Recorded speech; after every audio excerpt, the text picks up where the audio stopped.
On a warm summer day by the Danube River, three brothers set out on a raft, each seeking a new home.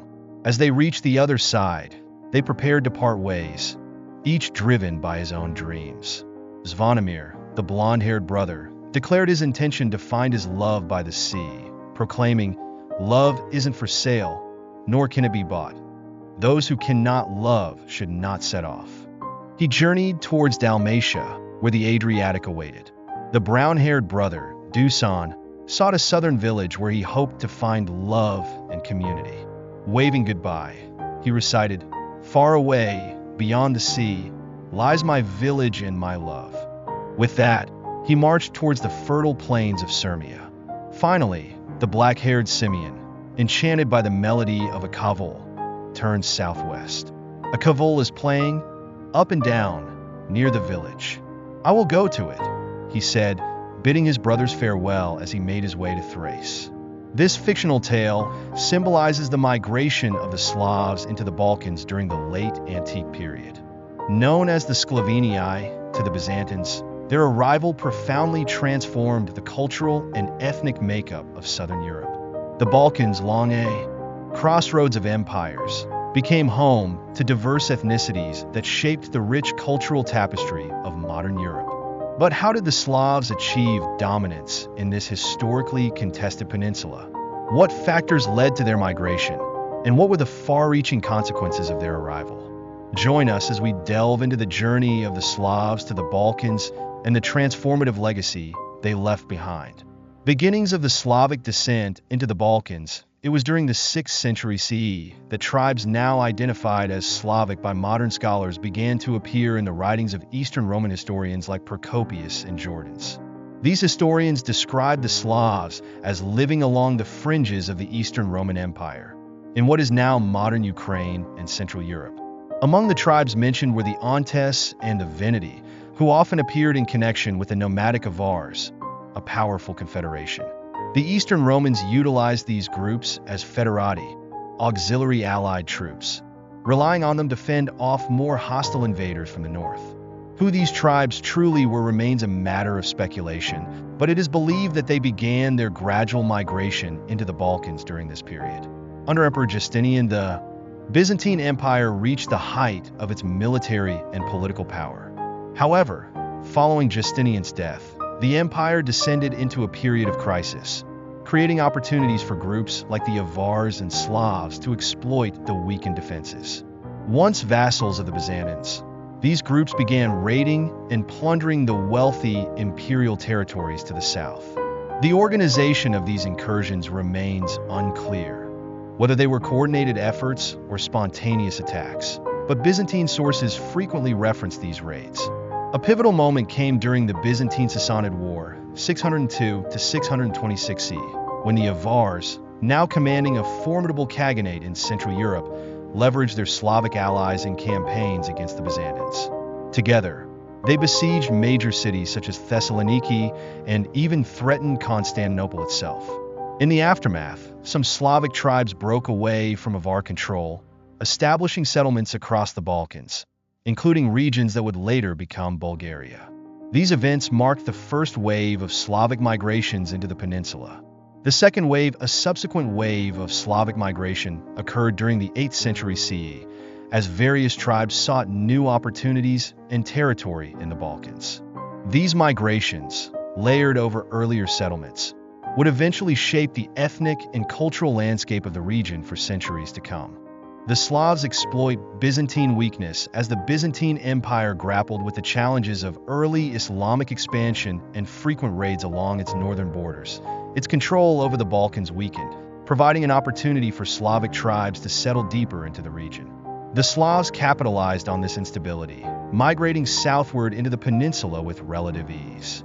While it remains uncertain whether these migrations led to the displacement of pre-Slavic populations, evidence suggests otherwise. Archaeological findings reveal a blend of Byzantine and foreign styles in pottery, indicating some level of coexistence and interaction between ethnic groups. The extent of Byzantine authority in the Balkans during this time is hotly debated. By the 7th century CE, the empire's political instability may have resulted in the effective loss of its Balkan provinces, leaving the region open to significant transformation. Byzantine responses to the Slavic presence, the arrival of the Slavs, a new ethno-linguistic group, fundamentally altered the Balkans' social structure. Initially, the Eastern Roman Empire, weakened by the loss of its eastern provinces to the Islamic Caliphate and internal civil wars, had few resources to address the Slavic incursions. This allowed the Slavs to push as far south as the Peloponnese in Greece, leaving a linguistic legacy still evident in some place names today. Byzantine elites viewed the Slavs as barbarians encroaching on the Greek-speaking heartland, a development that underscored the empire's waning influence. By the 8th century, however, Byzantium began to recover. Employing a mix of diplomatic and military strategies, the empire retook several Balkan territories from Slavic tribal confederacies and emerging proto-states like the First Bulgarian Empire. Following these military successes, the Byzantines faced the challenge of governing a large and diverse Slavic population. They adopted a dual strategy of force and accommodation. Military garrisons were stationed in key areas, while local Slavic elites in regions such as modern-day Montenegro and Croatia were permitted to govern under Byzantine oversight. Strategies of control to maintain order. The Byzantines employed both military crackdowns and administrative integration. However, as Slavic states like Croatia, Serbia, and Bulgaria grew stronger, maintaining control over these regions became increasingly difficult. The Byzantines also relied on more drastic measures, such as the deportation and resettlement of troublesome populations, a practice common in both antiquity and the medieval period. While effective in the short term, these tactics underscored the empire's struggles to adapt to the changing dynamics of the Balkans. This intricate interplay between the Byzantine Empire and the Slavic tribes laid the groundwork for the emergence of powerful Balkan states, reshaping the region's political and cultural landscape for centuries to come. Byzantine strategies for managing the Slavs to maintain control over the Slavic tribes and prevent them from forming confederations. The Byzantine Empire resorted to both violent and strategic measures. A common practice was the forced deportation of populations, a tactic employed by many ancient and medieval societies, including the Inca and Persian empires. Byzantium followed suit, transferring Greek populations into Slavic territories while relocating Slavs out of the Balkans. Some Slavs were even resettled in Asia Minor, where they maintained their presence for centuries. These deportations were often harsh, with significant loss of life during the process. Beyond physical displacement, the Byzantines sought to assimilate the Slavs through cultural and religious integration. Efforts were made to convert pagan Slavic leaders to Christianity, often by baptizing them and taking their children as hostages to the imperial court, where they were educated and Christianized. Although many Slavic tribes nominally adopted Christianity during the 7th and 8th centuries, some reverted to paganism over time. Full Christianization of the Balkan Slavs occurred later, but did not necessarily ensure their obedience to the Byzantine Church, as local identities and rivalries persisted. Settlement patterns and cultural integration. During the initial waves of migration, the Slavs spread far beyond the boundaries of modern-day Slavic nations in the Balkans. Southern Greece saw temporary Slavic settlements, but no Slavic state emerged there. Instead, many of these settlers were assimilated into Hellenic culture or deported by Byzantine authorities. In the northern Balkans, the situation was markedly different. A variety of Slavonic nations began to form, shaped by unique cultural trajectories. One notable example involves the White Croats, a Slavic tribal confederacy that originally inhabited the Carpathian Mountains during late antiquity. With the arrival of the Avars, the White Croats dispersed, with some migrating to the Balkans and others intermixing with local tribes in the Carpathians. These interactions later contributed to the ethnogenesis of the Rusins, an Eastern Slavic ethnic group that still exists today in regions like Vojvodina, Serbia, and parts of Slovakia, Ukraine, and Poland. Formation of Slavic kingdoms and ethnogenesis, the migration of White Croats into the Balkans, is considered a foundational moment for the modern Croatian identity, though historical evidence suggests that the early Croatian population was a mix of various Slavic tribes, Illyrians, Greeks, and Latins. The concept of the Croats likely emerged as a unifying identity under the later Grand Duchy and Kingdom of Croatia, even as the region remained culturally diverse. Further south, other Slavic groups formed the foundations of future states. In the 7th century, Slavs in the Western Balkans established the Kingdom of Dikulja, which eventually evolved into the Kingdom of Serbia during the 8th and 9th centuries. These early states displayed a blend of pre-Slavic, Byzantine, and Slavonic cultures, evident in their architecture and societal practices. In Thrace, local Slavic populations encountered the nomadic Turkic Bulgars in the 7th century. This interaction resulted in a symbiotic relationship. The Bulgars provided protection in exchange for vassalage, leading to a cultural and political synthesis that formed the basis of the Bulgarian people. This fusion of Slav and Bulgar traditions laid the groundwork for the First and Second Bulgarian empires, marking a significant chapter in Balkan history. Legacy of the Slavic migrations. The Slavic migrations into the Balkans during the 6th to 9th centuries reshaped the region's demographics and cultural identity. The resulting mix of local and Slavic traditions, combined with Byzantine influence, fostered the emergence of distinct Balkan identities. These transformations not only defined the medieval Balkans, but also left an enduring legacy that continues to shape the region's ethnic and cultural landscape today. The influence of migration and settlement on early Slavic development. The destinations of migrating Slavic tribes during the early medieval period significantly shaped their cultural and political evolution. Each tribe's interaction with its neighbors profoundly influenced its traditions, governance, and societal development. Sclavini societies. The diversity of early Slavs. The varied destinations of early Southern Slavic tribes underscore their diversity. Scholars have long debated the societal structures of these groups before the formation of kingdoms and states. Unfortunately, most historical accounts of the Sclavini are external, penned predominantly by Byzantine Greek historians, leaving a fragmented picture of Slavic life. Procopius, one such historian, described the Sclavini as practicing a form of military democracy before their migration to the Balkans. However, this claim lacks corroborating evidence. His observations likely reflect a decentralized, clan-based society that could unify under external threats. The Byzantine portrayal of the Sclavini as warlike may have been influenced by cultural bias, but archaeological and linguistic evidence confirms the tribe's diversity and lack of a unified cultural identity. During this period, despite their differences, the Sclavini shared certain cultural commonalities, notably their pagan religion. Deities like Svarishik, a god associated with fire and the hearth, and Svetovid, a war and fertility god often depicted with 4 heads, were venerated across multiple regions.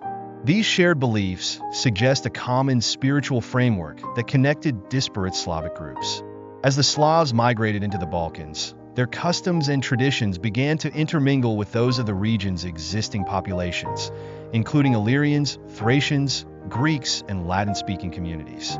The arrival of Turkic groups, such as the Bulgars, further enriched this cultural exchange, resulting in deeply syncretized Slavic cultures that integrated non-Slavic customs and practices. South Slavonic proto-states. The rise of political entities over time. The early Slavic tribes coalesced into more centralized polities, breaking free from Byzantine dominance and resisting threats from Western powers such as the Frankish Empire and the Kingdom of Hungary. Croatia. By the 7th to 10th century CE, Croatia evolved into a duchy and later a kingdom, developing its own Slavonic literature and engaging diplomatically with the Franks and Byzantines. The population of this Croatian state was a mix of pre-Slavic inhabitants and Slavic settlers.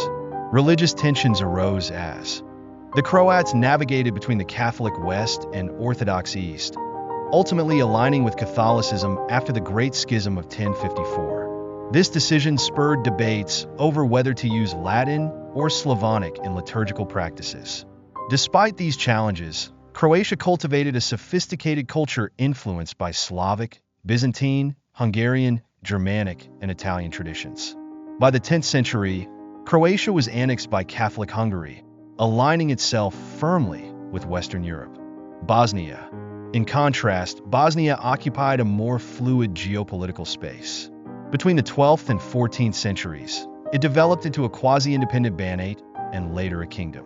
Officially Catholic, Bosnia also accommodated Orthodox Christians and followers of the enigmatic Bosnian Church, which represented a heterodox religious tradition. Bosnia maintained its independence through strategic alliances with neighboring Albanian and Slavic groups. Serbia. Further south in the 8th century, the region of Dioclea transformed into the Kingdom and later the Empire of Serbia by the 11th and 12th centuries. This marked the rise of another significant South Slavic state, characterized by a blending of local and imported cultural elements. Cultural syncretism and political evolution. The early Slavs' migrations and settlements were instrumental in creating the cultural and political landscapes of the Balkans. The intermingling of Slavic traditions with pre-existing and neighboring influences produced a rich tapestry of cultural syncretism. Over time, the tribes consolidated into powerful states, each reflecting the unique dynamics of their interactions with neighboring powers and populations. This period marked the genesis of modern South Slavic nations, whose identities were forged through centuries of adaptation, integration, and resistance. Their legacies continue to shape the cultural and political narratives of the Balkans today. The evolution of the Balkan Slavic states and the Byzantine response as the medieval period progressed. The Slavic states in the Balkans grew into formidable entities, each developing its own distinct culture and geopolitical strategies. This evolution challenged the former regional hegemon, the Byzantine Empire, which was forced to adapt to the new dynamics. Serbia and Bulgaria. Powerhouses of the Balkans, the Serbian state, which embraced Orthodox Christianity, leveraged its religious affiliation to strengthen its position in the region. However, it faced significant challenges, including conflicts with the powerful Bulgarian Empire during the 800s. Bulgaria itself emerged as a unique cultural and political entity by blending its Turkic and Slavic origins. The First Bulgarian Empire, founded by leaders like Krum and Asparuk, this empire dominated much of the Balkans before its rulers converted to Christianity, marking a turning point in its history. The Second Bulgarian Empire. This later iteration of the Bulgarian state rivaled Byzantium for dominance in the Balkans and temporarily established itself as a regional hegemon. Leaders such as Simeon the Great styled themselves as emperors of the Romans, asserting their authority over the Orthodox Christian world. Both empires significantly influenced the cultural and political landscape of the region, producing high and low cultures that left lasting legacies. The Byzantine Commonwealth. Cultural soft power faced with the rise of independent Slavic states, Byzantium shifted from military domination to cultural diplomacy. This strategy formed the foundation of what scholars call the Byzantine Commonwealth or the Byzantine ideal. The empire used Christianization and the dissemination of the Glagolitic and later Cyrillic alphabets to extend its influence. These alphabets, derived from Greek, allowed Slavic languages to be transcribed and played a crucial role in uniting diverse Slavic groups under Orthodox Christianity. However, this soft power approach did not guarantee loyalty. Slavic states often used these cultural tools to assert their independence. Bulgaria established its own Orthodox Church, independent of Constantinople, and its rulers styled themselves as leaders of the Orthodox world. Serbia, under figures like Sava the Illuminator, created its own legal and ecclesiastical framework, including the Zakono Pravilo, to assert its autonomy. Croatia and Bosnia opted for a more neutral approach, aligning with Catholicism while maintaining political independence. Bosnia, in particular, retained a multi-religious character, accommodating Catholic, Orthodox, and the unique Bosnian Church. Cultural achievements and legacy. The decentralized nature of the Byzantine Commonwealth allowed these states to thrive culturally and politically. They produced remarkable art, architecture, and theological works, contributing to the rich medieval culture of the Balkans. For instance, Belgrade became a hub of artistic and architectural innovation. Preslav in Bulgaria hosted a renowned literary and theological school. Independent Slavic rulers made imperial claims, challenging Byzantine dominance while promoting their own identities. These Slavic societies blended their traditions with those of their Illyrian, Dacian, Thracian, Byzantine, and Frankish neighbors, creating a rich cultural tapestry that rivaled even their eventual Ottoman and Austro-Hungarian conquerors. Conclusion: a lasting presence by the rise of the Byzantine Commonwealth, the Slavic peoples had firmly established themselves in the Balkans. Initially perceived as uncultured barbarians, they proved their detractors wrong by developing flourishing civilizations. By the High Middle Ages, the Balkans were home to numerous Slavic kingdoms, duchies, and empires that left an indelible mark on the region. Today, the legacy of the Slavic migrations is evident in the 7 modern Slavic states of the Balkans, stretching across the peninsula. From the shores of Budva to the historic streets of Dubrovnik, and in the cathedrals and mosques of Sarajevo and Sofia, one can see the culmination of over a millennium of Slavic presence. These vibrant cultures, rooted in the migrations of the Sclavonii, blossomed in lands once shared with Illyrians, Dacians, Thracians, and Greeks, creating a unique and enduring identity in the Balkans.